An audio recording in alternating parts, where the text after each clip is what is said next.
DJ की थाप पर मंजू चौकन निकल चुकी है वार्ड 29 में चुनाव प्रचार के लिए, जो कि चेयरपर्सन की उम्मीदवार है बसपा प्रत्याशी रेवाड़ी नगर परिषद की। आपको दिखाएं, ये देखिए डीजे लगा हुआ है, बाकायदा धमक धमक से बज रहा है। आपको फुटेज दिखाएंगे किस तरीके से मंजू चौकन जी हमारे साथ है। सर, समाज के लोगों को साथ लेकर के डोर टू डोर, एक एक दुकान, गली गली, मोहल्ले मोहल्ले जो है कंपेनिंग कर रही है। कंकरवाली में वार्ड 29 में है, ये हमारे साथ है। देखिए हाथों में पोस्टर लेकर के तमाम लोग प्रचार में लगे हुए हैं। एक बार मंजू जी, सुबह सुबह निकले हैं डीजे की थाप पर। हाँ जी। कैसा रिस्पांस आपको मिल रहा है प्रचार प्रसार? बहुत अच्छा रिस्पांस मिल रहा है। मेरे सभी भाई बहन मेरे साथ हैं और मैं खूब धूमधाम से निकली हूँ और सबका अच्छा रिस्पांस है कि वोट हम ही देंगे। वोट हमें देंगे। क्या क्या समझा रही हैं, किस निशान पे वोट डाले? जी, मैं कह रही हूँ कि मैं बसपा से कैंडिडेट हूँ। मेरा सर्व समाज पार्टी है। मैं सभी समाजों को साथ लेके चलूँगी और सबके लिए काम करूँगी, सबके हित में काम करूँगी, सभी समाज को ध्यान में रखते हुए सारे कार्य करूँगी।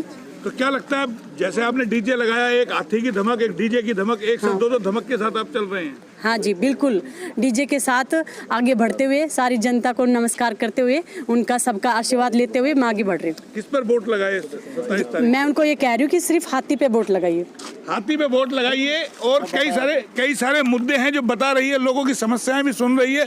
और भी लोग हैं हमारे साथ। किस तरीके का चुनाव प्रचार में आपको रिस्पांस मिल रहा है? हमारा रिस्पांस बहुत अच्छा है। हम 3 दिन से इस मोहल्ले में घूम रहे हैं और लोगों के बहुत ज़्यादा हमें वोट मिलने की यहाँ पे अपेक्षा है। और हम डीजे के साथ आज पूरी गलियों में घूम रहे हैं। किस तरीके से समझा रहे हैं लोगों को कि हाथी पर? हमारा जो है 2 नंबर निशान है बटन का और हाथी का ही बटन दबाइए। हम सब लोगों को यही कह रहे हैं। क्या क्या शिकायतें मिल रही है, लोग बताते हैं कुछ मुद्दे? क्या लोगों की शिकायतें ये है कि उन्होंने राशन कार्ड के लिए काफ़ी सालों से अप्लाई किया हुआ पर उनके राशन कार्ड नहीं बन रहे हैं। बहुत सारे लोग बोल रहे हैं कि हमारी गलियों में सीवर वगैरह सब बंद पड़े हुए हैं, जाम है।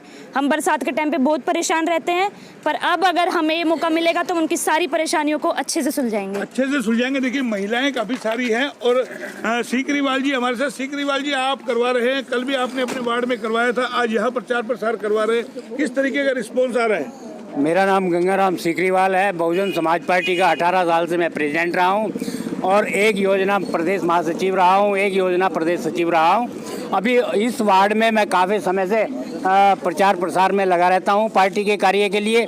लेकिन आज जो हमारी मंजू जी इस वार्ड में उम्मीदवार है और लोगों का बहुत अच्छा रिस्पॉन्स मिल रहा है। हमें बार बार हमें बुला भी रहे हैं कि भाई यहाँ पे मंजू जी को साथ लेकर आओ। तो कल भी हम यहाँ पे साथ में थे और आज भी हम साथ में हैं और अभी शाम तक हम इनके साथ में ही रहेंगे। और लोग अभी हमें राजीव नगर से वो राजीव गांधी उधर भी हमें बुलाया गया है, इंदिरा गांधी कॉलोनी में भी हमें बुलाया गया है। अभी हम उधर निकलेंगे। तो तमाम जगह निकलेंगे। देखिए कहें, ये देखिए छोटा सा बच्चा है जो बसपा का हाथ गले में पटका हम गाल के घूम रहा है, साथ में ये भी वोटों की अपील कर रहा है। किस तरीके से आप अपील कर रहे हैं वोटों की? जाके हाथ जोड़ के हाथी का बटन दबाना है। क्या कह रहे हैं लोगों से? हाथ जोड़ के वोट मांग रहे हैं? हाँ। हाथ जोड़ के देखिए घबरा रहा है, कैमरा फेस करने से डर रहा है, थोड़ा सा छोटा सा बच्चा है। मैडम, क्या क्या समस्याएं लोगों की आ रही है, लोग क्या क्या बता रहे हैं आपको? समस्या तो देखो काफ़ी हैं, जहाँ जाते हैं वहीं पे समस्या हैं। जैसे कि सीवरों की समस्या है, टूटी फूटी सड़कें हैं, हमारा जानवर घूमते रहते हैं और बहन बेटियों के साथ जो छेड़छाड़ होती रहती है आए दिन समस्या है। जहाँ देखो वहीं पे समस्या है। और जैसे ही हमारी पार्टी जैसे ही आएगी वैसे हम इन सब समस्याओं पे कार्य करेंगे। तो देखिए ये बैनर लेके खड़े वार्ड 29 के ही हैं जनाब। एक बार शुभ नाम, पूरा परिचय अपना। सतीश चौधरी है जी। मैं वार्ड 29 में रह रहा हूँ। गांव मेरा डाडावास है जो जिला गुड़गांव में पड़ता है। मैं किसी के साथ नहीं, लेकिन मंजू चौकन ने जिस किस्म से बताया और जैसे मैं दलित समाज के साथ आज से नहीं, बहुत लगभग 20-25 साल से दलित समाज के लिए डॉक्टर भीमराव अम्बेडकर की कमेटी में भी हूँ, बाबा दस का सदस्य भी हूँ। तो जिस किस्म से लोगों की ये परेशानियाँ सुनने को मिल रही है कि दलित समाज यूँ पीड़ित है कि लोग बाग दलित के नाम से वोट ले लेते हैं और बाद में उनका कोई किसी किस्म का सहयोग नहीं दिया जा रहा। तो इस चक्कर में हमने सभी से बात की तो श्रीमती मंजू चौकन ने ये कहा जी हमारे और सवर्ण समाज का काम बाद में होगा, पहले मैं दलित समाज के लिए होंगी। तो देखिए दलित समाज के लिए लड़ाई के चलेंगे। पिछड़ा हुआ है दलित समाज का, अक्सर ये रहा है कि वोट ले लिया और छोड़ दिया, ये स्थिति है।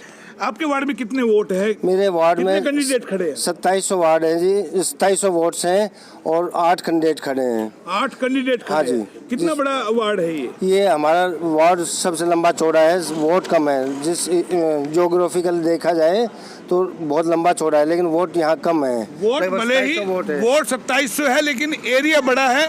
अब ये कंपेनिंग कर रहे हैं, क्योंकि आपको बता दें 2 दिन पहले भी मंजू चौकनी आई थी कंकरवाड़ी में, जैसा बताया 3 दिन से लगातार लगे हुए महिलाएं भी है। डीजे की थाप के ऊपर चुनाव प्रचार हो रहा है और तमाम जो प्रत्याशी हैं दौड़ में लगे हुए हैं। 27 तारीख को नामांकन है। लोगों को समझाया जा रहा है 27 तारीख को हाथी के निशान पर वोट डाल करके मंजू चौकन को विजयी बनाएं। इस तरीके का प्रचार प्रसार ये लोग कर रहे हैं। हाथों के अंदर देख सकते हैं आप बसपा प्रत्याशी है, बैनर हाथ में लिए हुए। बहन मायावती ने इनको टिकट दी है अपनी बसपा की, और बसपा की सीट जिता करके कहीं ना कहीं मैडम झोली में डालेंगे बसपा के इस बार। बिल्कुल हम जीत रहे हैं, बसपा पार्टी जीतेगी इस बार। पार्टी हाँ जी, जीतेगी। बसपा ही जीतेगी इस बार। क्या क्या जीतने के साथ क्या कुछ करेंगे? सबसे पहले बहुत सारी उम्मीदें हो गई है आपके लोगों के साथ। हाँ जी, जैसे ही जीत जाऊंगी वैसे ही अब मेरी जो भी शक्तियाँ होंगी मेरे पास, चेयरमैन के पास, उन सारी शक्तियों का उपयोग करके जनता के हित में कार्य करूंगी। तो देखिए पढ़ी लिखी है, तमाम शक्तियों का प्रयोग करेगी, और जो अब तक वार्ड में विकास नहीं हो पाए, शहर के अंदर कई सारी खामियां हैं, ये बताइए बनवाएंगे क्या क्या? पार्क वार्क क्या क्या आपके एजेंडे में है? कुछ है आपके एजेंडे में? जी, जैसे मैं कह चुकी हूँ कि जैसे जो भी शक्तियाँ आती हैं सारी चीज़ों को ध्यान में रखते हुए कार्य करेंगे। जैसे सीसीटीवी कैमरेस लगवाएंगे, वाईफाई का भी कहा हमने, शिक्षा के विषय में भी हम काफ़ी कार्य करेंगे, बहन बेटियों के अच्छे कानून लेके आएंगे, और सीवर की हमारा पशु जो घूमते रहते हैं कैटल फ्री करेंगे शहर को। और काफ़ी समस्याएं हैं, सड़कों की टूटी फूटी जो सड़कें हैं उनकी मरम्मत करवाएंगे, जो गलियों में जो पानी भर जाता है, सीवर जाम हो जाते हैं, वो सारी समस्याएं हैं, काफ़ी समस्याएं हैं जिनको हम दूर करेंगे। तो हर समस्या का निदान किया जाएगा, वादा वोटरों से किया जा रहा है। सवाल उठता है कि जीत के बाद सबसे पहला कार्य क्या होगा? एक बार जनाब आपके वार्ड में और ऐसी क्या समस्या हैं जो? हमारे ये जो रेलवे स्टेशन से इस साइड में हमारे लगभग 8 वार्ड है जी, और केवल एक छोटी सी CSC कतोपर में है, और इस साइड में जो गुलाबी बाग से इस साइड में हमारे लगभग 6 वार्ड है, और 6 वार्ड में हम CSC नहीं, हम PHC चाहते हैं, जिससे कि यहाँ की होने वाली समस्याएं, जैसे बीमार बच्चा हो जाता है या अचानक को डिलीवरी केसेस हैं, इस किस्म की सुविधाएं यहीं के यहीं मुहैया कराई जाए। दूसरा मुख्य जो यहाँ परेशानी है, यहाँ कोई भी सरकारी स्कूल नहीं है, या तो अजय नगर में या चांदावास में, तो उसके लिए भी हम पूरी ताकत लगाएंगे। तो तमाम वार्डवासी अपनी ताकत लगाएंगे। फैसला जनता को करना है। 30 तारीख को जनता किसको जिता करके भेजती है ये आएगा परिणाम के बाद। कैमरा पर्सन पंकज के साथ मोहनलाल, HR न्यूज़।